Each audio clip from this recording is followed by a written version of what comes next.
તો મોરબી નજીક ટંકારામાં બનેલ 90 લાખ રૂપિયાની લૂંટના કેસમાં વધુ એક કડી ઝડપાઈ છે। ટંકારા નજીક ખજુરા હોટલના મેદાનમાં થયેલા ચકચારી લૂંટકાંડમાં પોલીસે લગધીરગઢ ગામના યુવાન દિગ્વિજય ડેડીની ધરપકડ કરી છે। પોલીસની પ્રાથમિક તપાસમાં દિગ્વિજયે લૂંટારુઓને પોતાની ફેક્ટરી બાલાજી પ્રોડક્ટમાં આશરો આપ્યો હોવાનો ગુનો કબૂલી લીધો છે। લૂંટના દિવસે જ્યારે આંગડિયા પેઢીની કાર રાજકોટ બેડી ચોકડીથી પસાર થઈ ત્યારે માહિતી દિગ્વિજયે છત્તર પાસે ઉભેલ લૂંટારુઓને આપી હતી। દિગ્વિજયે સુરતના અલ્પેશ નામના શખ્સના ઇશારે રેકી કરી લૂંટ માટે સહકાર આપ્યો હોવાની પણ માહિતી બહાર આવી છે। આ ઘટનાને પગલે લૂંટની તપાસનો દાયરો હવે સુરત સુધી વિસ્તર્યો છે।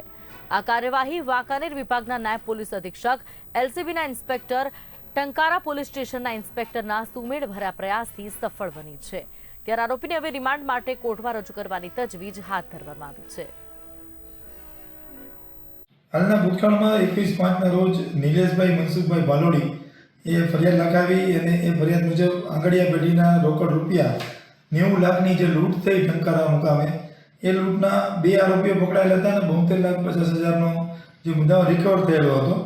આ ગુનામાં વધુ કેટલા આરોપીઓ સંડોવાયેલ છે અને બાકીનો મુદ્દામાલ ક્યાં છે એના માટે રાજકોટ રેન્જ એજીપી અશોકકુમાર યાદવ સાહેબ અને મોરબી એસપી રાહુલ ત્રિપાઠી સાહેબના માર્ગદર્શન હેઠળ સતત આ તપાસ ચાલી રહેલ છે। આ તપાસ દરમિયાન હાલે એક આરોપીનું વધુ નામ બહાર આવ્યું છે, જે આરોપી છે દિગ્વિજય પટેલ। આ દિગ્વિજય પટેલે પોતાનું જે બાલાજી ફેક્ટરી કરીને અહીંયા કારખાનું છે, બાલાજી પ્રોડક્ટ્સ કરીને એ કારખાને 19/5ના રોજ આરોપીઓને પનાહ આપી છે।